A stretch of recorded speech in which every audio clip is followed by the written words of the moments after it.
અત્યારે જે ધ્રોલ નગરપાલિકામાં જે અત્યારે ગઈકાલે અમને એક પત્ર દ્વારા રજૂઆત મળી હતી, એ રજૂઆત મુખ્યત્વે લોકોનો રોષ સફાઈ સામે છે કે એમને સફાઈ થવી જોઈએ અને સફાઈ નગરપાલિકા દ્વારા થતી નથી એ બાબતનું છે. અને બીજું રસ્તાની એની વર્ષોથી માગણી છે, તો રસ્તાની પણ અત્યારે અમે એ માગણીને અનુસંધાને અમારી ટીમ અત્યારે ચીફ ઓફિસર શ્રી નગરપાલિકા ધ્રોલ, મામલતદાર શ્રી ધ્રોલ અને પ્રાંત અધિકારી અત્યારે સ્થળ ઉપર છે. અત્યારે ત્યાં ક્લિનિંગનું કેમ્પેન એટલે એક ઝુંબેશ, સફાઈ ઝુંબેશ અત્યારે ચાલુ છે અને અત્યારે આખી ટીમ ત્યાં કરે છે સફાઈ. અત્યારે લગભગ પ્રોગ્રેસમાં છે.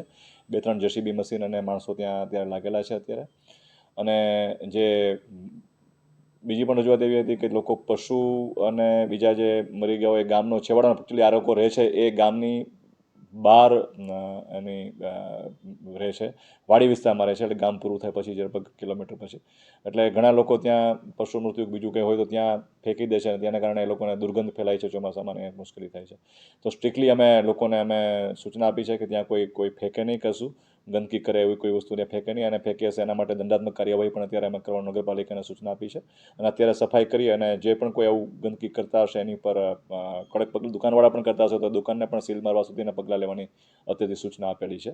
એટલે અત્યારે જે આ પ્રશ્ન મુખ્યત્વે સફાઈ અંગેનો છે, આમાં કોઈ ધર્મ પરિવર્તન કે એવો કોઈ મુદ્દો છે નહીં, પણ લોકોનો જે સફાઈને કારણે જે એનો રોષ ઉત્પન્ન થયો એના કારણે આવું એક પત્ર લખીને તંત્રને આપેલું છે.